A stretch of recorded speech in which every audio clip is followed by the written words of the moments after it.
आज हम देखने वाले हैं इकोनॉमिक्स का एक बहुत ही इम्पोर्टेंट टॉपिक इन्फ्लेशन, यानी कि मुद्रास्फीति, जिसको जनरली लोग महंगाई के नाम से जानते हैं। जनरली लोगों को लगता है सिर्फ प्राइजेस का बढ़ जाना ही महंगाई है, पर क्या एक्चुअल में सिर्फ प्राइजेस का बढ़ जाना ही महंगाई है?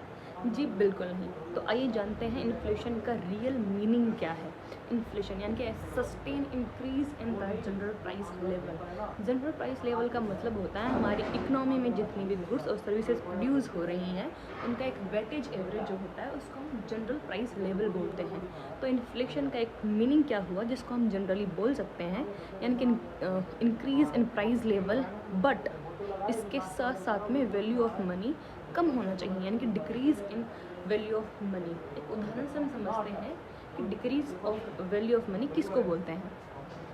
आप सपोज दैट 15 साल पहले आपको 10 रुपये दिए गए और उन 10 रुपये में आप उस टाइम पे 10 रुपये में आप चॉकलेट खरीद सकते थे, बिस्किट ले सकते थे और कुछ पैसे आप बचा भी लेते थे। बट आज 15 साल बाद वही 10 रुपये आपको दिए जाए तो क्या आप बिस्किट, चॉकलेट और कुछ पैसे बचा सकते हैं?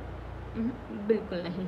यानी कि 15 साल पहले आपको वही 10 रुपये दिए गए, उन्हीं 10 रुपये में आप चॉकलेट, बिस्किट और कुछ पैसे बचा भी रहे थे, और वही 10 रुपये आपको अभी दिए गए। यानी कि आप या तो चॉकलेट खरीद सकते हैं छोटी, या फिर आप एक बिस्किट ले सकते हैं, या फिर आप अपने 10 रुपये को बचा सकते हैं। यानी कि 15 साल पहले भी वही 10 रुपये थे और अभी भी वही 10 रुपये हैं। बट 15 साल पहले जो जितनी चीज़ें आप 10 रुपये से ख़रीद पा रहे थे उतनी चीज़ें आप अभी 15 साल बाद में नहीं खरीद पा रहे हैं। यानी कि आपकी वैल्यू ऑफ मनी डिक्रीज़ हो रही है। इसी को बोला जाता है इन्फ्लेशन, यानी कि प्राइजेस के बढ़ जाने के साथ साथ में वैल्यू ऑफ मनी का डिक्रीज़ होना इन्फ्लेशन है। Thank you.